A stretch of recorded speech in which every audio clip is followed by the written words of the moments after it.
appreciate you all so much, and I'd love your support on my other platforms too. If you enjoy what I post, follow me on TikTok and Instagram as well. Here are my usernames. Can't wait to see you there. TikTok vbeauty68, Insta v.beauty, where's one. Gojo as All Might, Nanami as Aizawa, Megumi as Bakugo, Nobara as Mina. Myn had spent his childhood in the shadow of power, watching as those around him soared while he remained bound to the earth. Quirkless, just another ordinary boy in an extraordinary world. But everything changed the summer before he was set to intern at UA. Grief-stricken from his grandfather's death, he ran fleeing the sterile walls of the hospital, the suffocating weight of loss pressing down on him. That was when he met the old scientist, a man whose eyes gleamed with something dangerous. With a single needle, everything shifted. The serum coursed through his veins like wildfire, rewriting him at his very core. In less than a minute, he became something else, no longer quirkless, but unstable. Two-minded, they would call it. A quirk that fractured his consciousness, split his thoughts, and made his very existence a battlefield. One mind fought for control, the other whispered chaos. And from that day on, Min was never truly alone in his own head. Two-minded, the quirk didn't just grant him power. It gave birth to something else, someone else. A second presence, lurking in the depths of his mind, sharing his body like an unwelcome guest. This presence called itself Sukuna. And unlike Myn, who had known weakness and loss, Sukuna knew only power and destruction. He whispered in the quiet moments, laughed in the face of restraint, and waited for the moment Myn would slip, would hesitate, would give him the control he craved. Now, Myn was never alone. In the reflection of a mirror, he sometimes caught glimpses of a smirk that wasn't his. In the silence, he heard a voice that didn't belong to him. And no matter how much he fought it, he knew the truth. Sukuna wasn't just inside him, he was part of him. And he wanted nothing more than to take everything for himself. When Myn stepped into UA, he expected the weight of judgment, but nothing could have prepared him for how heavy it truly was. Class 1A had seen powerful quirks before, had faced danger and villains alike, but his quirk was something different. It wasn't just strength, or speed, or elemental fury. It was another person, lurking beneath his skin, a living threat housed within their classmate. Some recoiled, fear flashing in their eyes as they processed what it meant to stand beside someone like him. What if he lost control? What if Sukuna took over?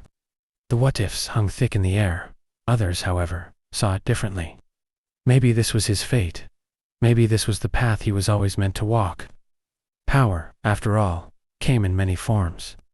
And whether it was a curse or a gift, Myn would have to master it. Because at UA, he wasn't just fighting to be a hero. He was fighting himself. Myn, now dubbed the Weird Boy by his classmates, had grown used to the stares. The whispered worries, the way some people hesitated before standing too close. He understood their fear after all. He carried something inside him that even he couldn't fully control. But Mina never looked at him like that. From the first day, she had been called Alien Queen, her pink skin setting her apart, just as much as her acid did. And though she laughed it off, though she made jokes before others could, there was something in Myn that she understood. Because she, too, knew what it was like to be seen as different. She didn't flinch at the rumors about his quirk. Didn't hesitate when others did. Instead, when she saw him, really saw him, she smiled. And in her presence, for the first time in a long while, Myn felt something strange. He felt safe. At first, Bakugo saw Myn as just another extra, another nameless face in a sea of nobodies. His quirk, weird, unstable, not something that screamed power the way Bakugo thought a true quirk should.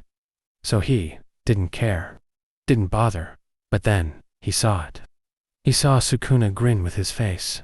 He saw the way that cursed being ripped out Myn's own heart, and Yet the bastard still stood, still smirked, still laughed in the face of death itself. That was the moment something shifted. Bakugo wasn't the type to admit things easily, least of all respect. But Myn, that weird, reckless, impossible bastard, had earned it.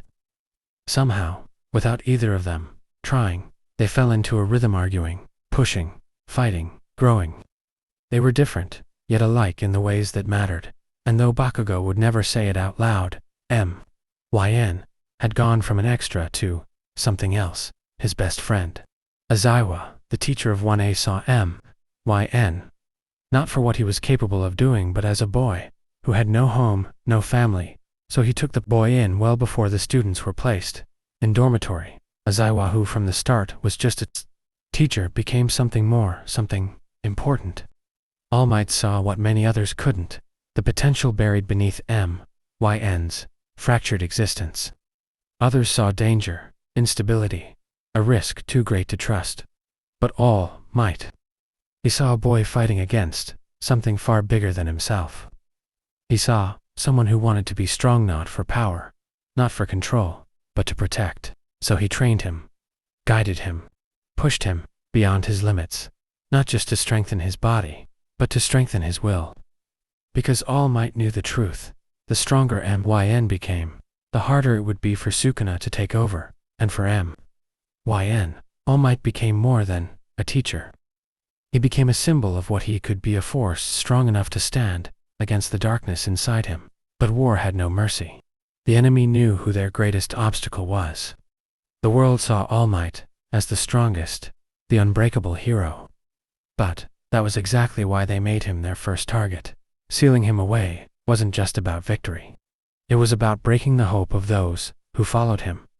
With All Might gone, Yuji would fall. And with Yuji gone, Sukuna would be free.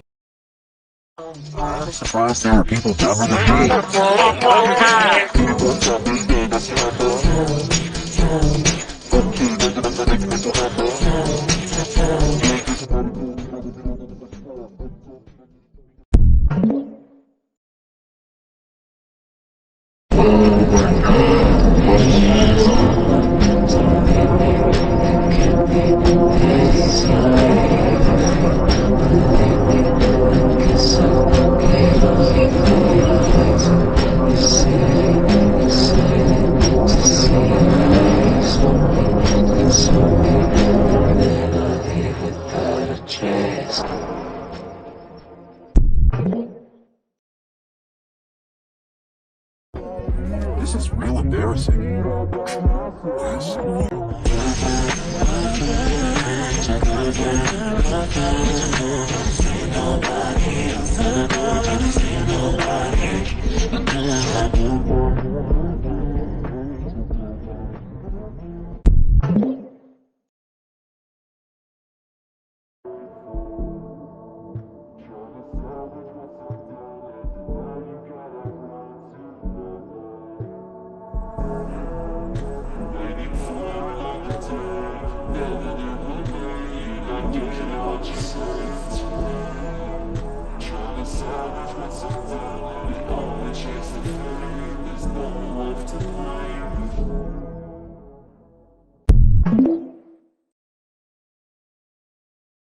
Maybe I get famous, maybe can't be moved. Maybe you don't need to, but you see me on the news. Run into the corner, cause you know it's just cool. You can't be moved. You can't be moved. We could be very joyous.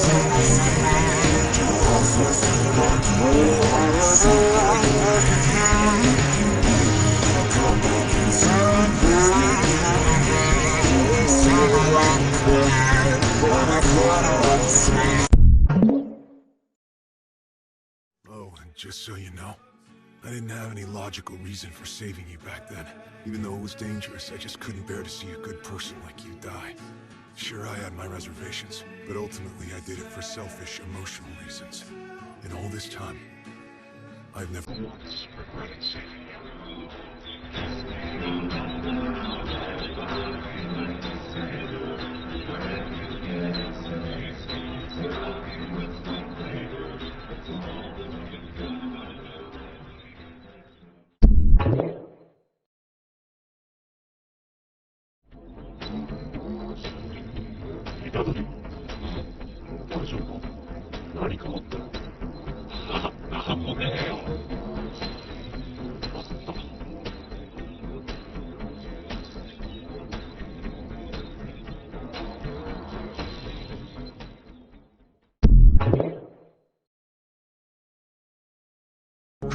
as many as you can, even if you can only save one. When you die, you should be surrounded by people. Don't end up like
Tell everyone for me.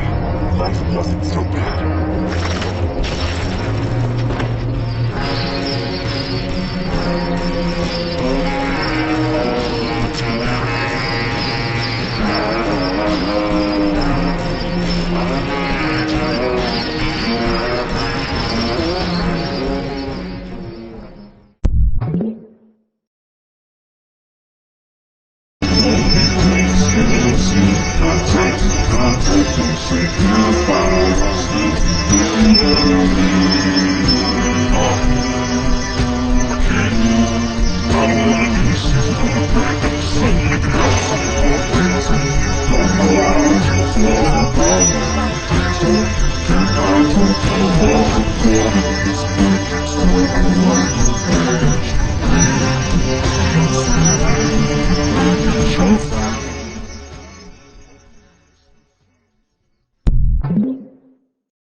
Always having trouble with his life.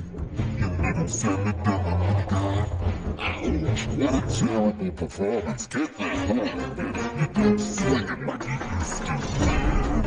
You were having to give you credit for my start. And your tattoos on the outside.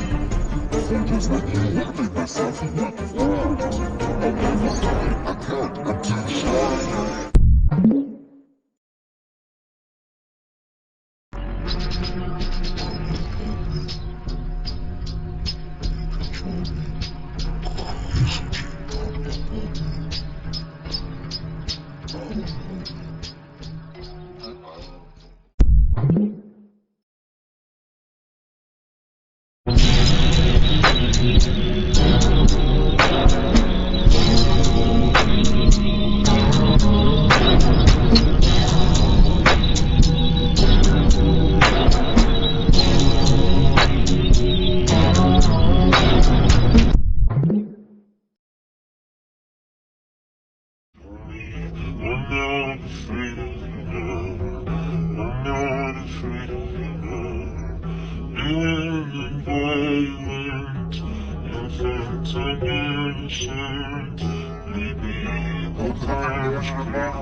ゾクゾクする自分の才能に。これってやり方がどうないだ。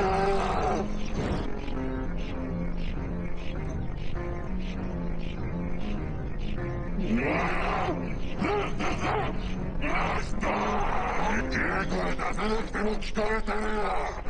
虎杖やぜ。それを教えてくれたのは領域展開自由運動家。投げてたよ虎杖。わからない最後のドライバーだ。そのタッチがそういう戦いだ。投げてたよ虎杖。わからない最後のドライバーだ。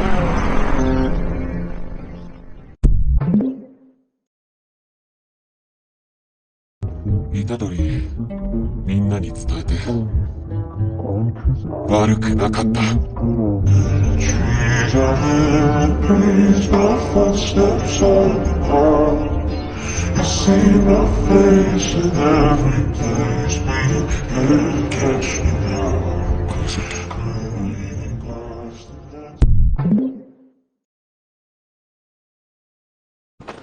I'll accept it, Mahito. I am you. I really wanted to reject you. I wanted to pretend I didn't understand what you said. But that's different now. I'll just kill you. And if you're ever reborn again as a new curse, I'll kill you then too. Change your name and appearance, I'll still kill you again and again. I don't need meaning or a reason anymore. Maybe there will be some meaning to be found. From my actions several centuries after I'm dead. That seems to be my role in this war.